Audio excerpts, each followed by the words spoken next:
नमस्कार दोस्तों, अभिज्ञान क्लासेस में मैं एक बार फिर आप सभी का हार्दिक स्वागत करती हूँ। तो चलिए आज का लेक्चर स्टार्ट करते हैं। प्रश्न नंबर 161।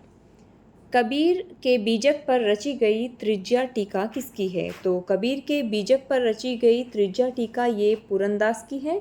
ऑप्शन नंबर ए आपका यहाँ सही हो जाता है। चलिए नेक्स्ट प्रश्न देख लेते हैं।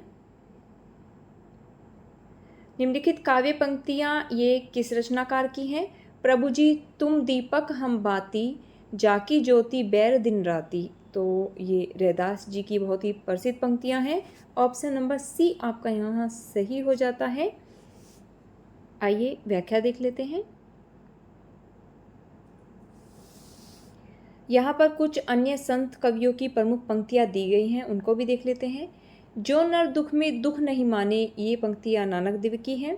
वहीं मैं कहता आँखें देखी, तू कहता कागद की लेखी, ये कबीरदास जी की पंक्तियाँ हैं।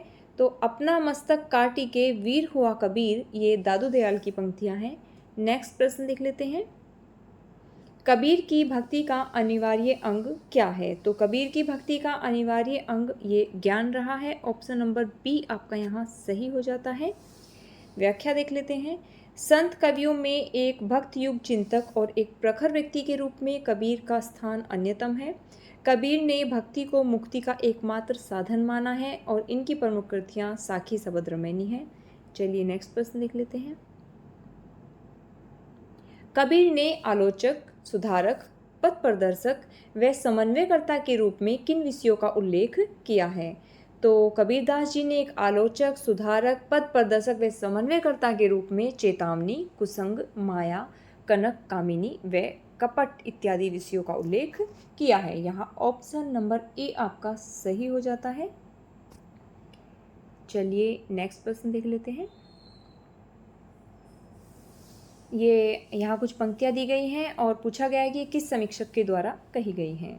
शब्दों के जोड़ तोड़ में चमत्कार लाने के फेर में पढ़ना कबीर की प्रवृत्ति के प्रतिकूल था। तो ये पंक्तियाँ श्याम सुंदर दास के द्वारा कही गई हैं। ऑप्शन नंबर डी आपका यहाँ सही हो जाता है। चलिए नेक्स्ट प्रश्न देख लेते हैं। मेरा मन सुई तन मेरा धागा, ये काव्य पंक्ति किस संत कवि की है? तो ये काव्य पंक्तियाँ नामदेव जी की हैं। ऑप्शन नंबर सी आपका यहाँ सही हो जाता है और नामदेव का संबंध ये महाराष्ट्र से रहा है। चलिए व्याख्या देख लेते हैं। यहाँ पर कुछ प्रमुख भक्त कवि और उनकी काव्य पंक्तियाँ दी गई हैं, उनको देख लेते हैं। मन मेरा सुई तन मेरा धागा, ये हम देख चुके हैं, नामदेव जी की हैं। वहीं माधो मैं ऐसा अपराधी, तेरी भक्ति होत नहीं साधी, ये कबीरदास जी की पंक्तियाँ हैं। जो नर दुख में दुख नहीं माने, ये नानक देव की हैं। अपना मस्तक काटी के वीर हुआ कबीर, ये दादू दयाल की पंक्तियाँ हैं। चलिए नेक्स्ट प्रश्न देख लेते हैं।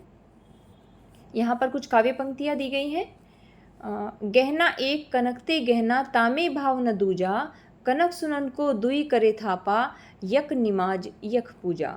तो ये जो काव्य पंक्तियाँ हैं ये कबीरदास जी के द्वारा कही गई हैं। ऑप्शन नंबर ए आपका यहाँ सही हो जाता है। कबीरदास जी ज्ञानसई शाखा के प्रतिनिधि कवि और संत कवि माने जाते हैं। चलिए नेक्स्ट प्रश्न देख लेते हैं। आचार्य रामचंद्र शुक्ल के अनुसार आदि गुरु ग्रंथ साहब में रैदास के कितने पद संग्रहित हैं? तो रामचंद्र शुक्ल के अनुसार आदि गुरु ग्रंथ साहब में रैदास के 40 पद संग्रहित हैं। ऑप्शन नंबर डी आपका यहाँ सही हो जाता है।